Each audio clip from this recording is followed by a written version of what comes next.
Hello and welcome to an Aura Cloud Plus Training as a Service video snippet. Learn to use and configure Oracle's Fusion Cloud applications in minutes, not hours. Hello and welcome to the Supplier sneak peek video. In this video, we walk through or provide a sneak peek of a particular functional work area. And so here you can see that we are logged in as Calvin Roth. We're looking at the Procurement Cloud offering, and which contains all of or links to all the tiles here that are applications, or what we also call functional work areas within Fusion Procurement Cloud. So with that, let's go ahead and select the Supplier functional work area. It takes us to the Supplier functional area work homepage, excuse me.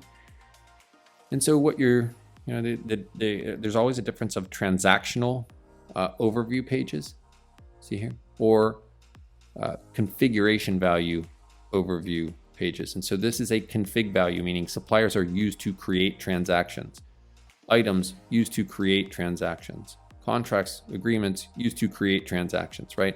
It's a little different look and feel than if I was going to look at a PO overview page, which is alerting me to different things and providing statuses or groupings of transactions by status.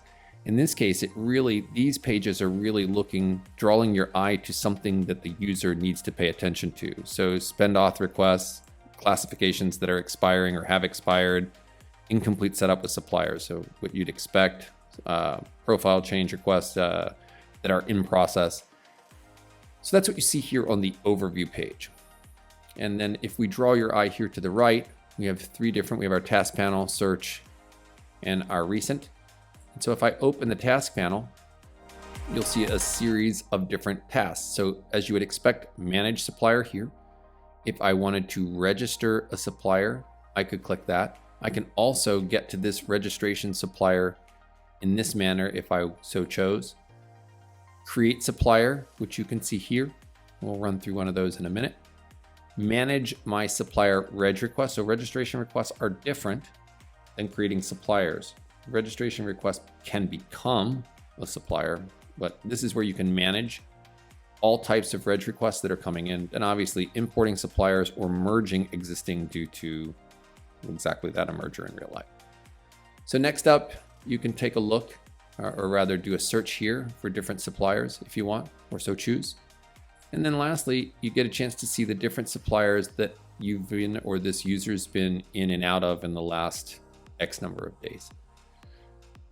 This should look and feel a lot like the favorites, because it does have that look and feel. It's a similar idea. It's just recent as opposed to suppliers that I use a lot and can tag as being a favorite.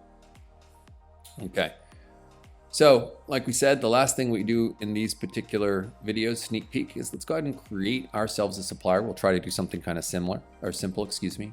These are very, there's a lot of page and a lot of data. So I'm going to abbreviate this, but let's say I want to create Aura Cloud Plus as a supplier.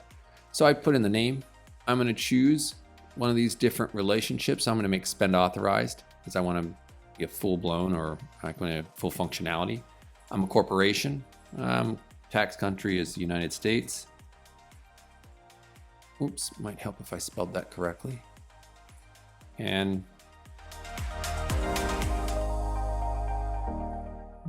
United. Okay. And then it should open a reg number and a taxpayer ID, which is important. A lot of times tax reg number is more global or more corporate focused versus taxpayer ID could be an SSN. So let's just try to use something here. And then we're going to say create. So this data then gets reflected on the page you're about to see on a profile section, which will come up here in a second. And that's how we create our supplier. So whether you're in legacy apps like EBS or PeopleSoft or in cloud, the data structure is very similar. You have some kind of global information, which we'll here call profile. For example, PeopleSoft called identifying information. You have a series of addresses, and then you assign functionality to those addresses. So for us, that's addresses and sites here in Fusion. And then you have the ability to do contacts as well. And then lastly, the last tab you will see here in a second, and so it's just a little bit slow this evening, but you'll see something called qualifications. And qualifications allow us to define things that are important for a given supplier maybe local preference or insurance or certifications or design certifications. And so we can measure and first tag our suppliers who have them, and then we can measure all in the supplier qualifications app. Okay, so we've got some data here. Anytime you see this, it's a single asterisk, that's a required field. Double asterisk means one of these fields is required. And so it's not a training session, but if you have business classifications, so think insurance, supplier diversity, products and services, this is how your supplier gets tagged when you come in and gets used in sourcing. Tax, and payments, those details are there. We have a series of different data values for profile, not required. We do need to put in an address. So since the OraCloud Plus supplier lives at 123 Main Street, we're going to want to put in an address that is, let's call it Main. And that particular address, while we're thinking here, let's call it, like I said, Main.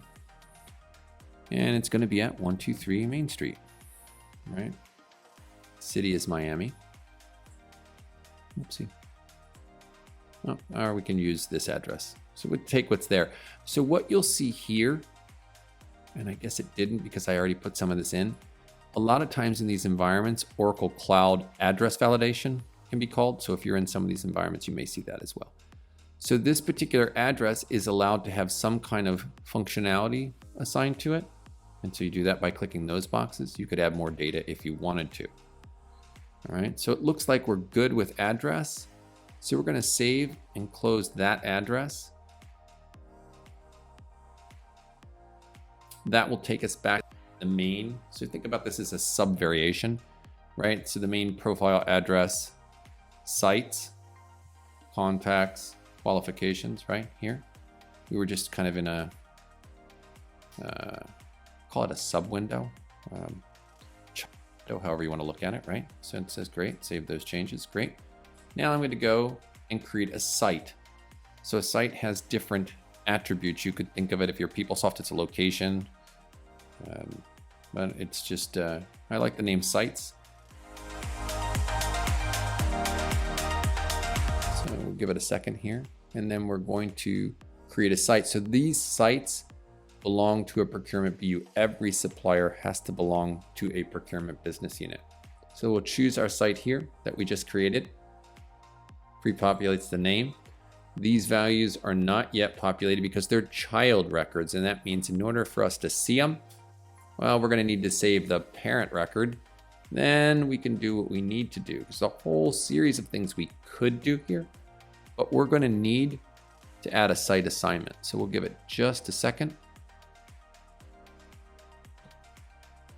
There we go. And now what we're really doing here is we're going to say we've got this particular supplier, they have an address, and they have a site. But that site needs to be pointed also or declared to a business unit so the business unit can see or use or buy from it. So let's use US1. And we could do more, but that's fine. So we're going to save and close this. We now have profile information, address, as site information. We could add contact information if we wanted to. Clicking here, you don't always have to do this. You can let that guy stay out. If I wanted to add contacts here, I could assign contacts to a given location, like in a franchise where you might have them all belong to a specific one and not be shared, or you don't have to. So you could add contacts here in the interest of brevity. We're not going to do that. But what I will do now is I'll do the last step where I submit my supplier for approval. Changes were saved. So that is a quick sneak peek and a walk through the supplier's functional work area within Fusion Procurement Cloud. And that's it for this video. Thank you for watching.